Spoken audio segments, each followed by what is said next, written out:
বাঙালির weekend trip হোক বা সমুদ্র পাড়ে জগন্নাথ দর্শন সবেতেই এখন প্রথম পছন্দ সমুদ্রনগরী দীঘা। তাই হয়তো সকলেই বলছে খাবারের দাম হোক বা হোটেল সবকিছুর দাম চড়া, আর এই চড়া দামের মধ্যেও নিউ দীঘায় এমন এক জায়গায় পাওয়া যাচ্ছে মাত্র 100 টাকায় চিকেন বিরিয়ানি, তার সাথে চিলি চিকেন, না তো ক্যাম্পার, না তো জলের বোতল, যে কোনো একটা চুজ করে নিতেই পারো। দীঘার বুকে এত সুন্দর খাবার দাবারের কথা শুনে অনেকেই বিশ্বাস নাও হতে পারে, তো চলো জানা যাক এই দোকানের ফেমাস খাবার। মানে ভিড়টা দেখতেই পাচ্ছ, ভিড়ে যেমন ঠাসা আর খাবারেও শুনেছি নাকি পুরোই খাসা। এই হলো মালিক, মালিকের সাথে তো কথা বলতেই হবে। তো 100 টাকার বিরিয়ানির সঙ্গে 3টা অপশন আছে, 3টার মধ্যে আপনারা চয়েস করবেন।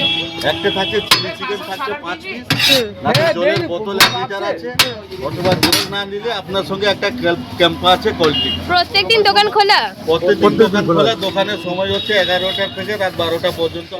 তো চলো খাওয়া যাক। এই যে নিলাম, কি বলো তো, খেলে বিশ্ব যায় না খেলে পস্ত যায়। এই নিলাম চিলি চিকেন, সাথে নিলাম চিকেন বিরিয়ানি চিকেন, আর নিলাম স্যালাড। আমার কাছে তো ফাটাফাটি। ডেফিনেটলি শেয়ার করতে ভুলো না, আর সেই সব বন্ধুদের ট্যাগ করতে ভুলো না যারা যারা দীঘা যাওয়ার প্ল্যান করছে আর কি। আরে ভাই সাবস্ক্রাইব তো করো।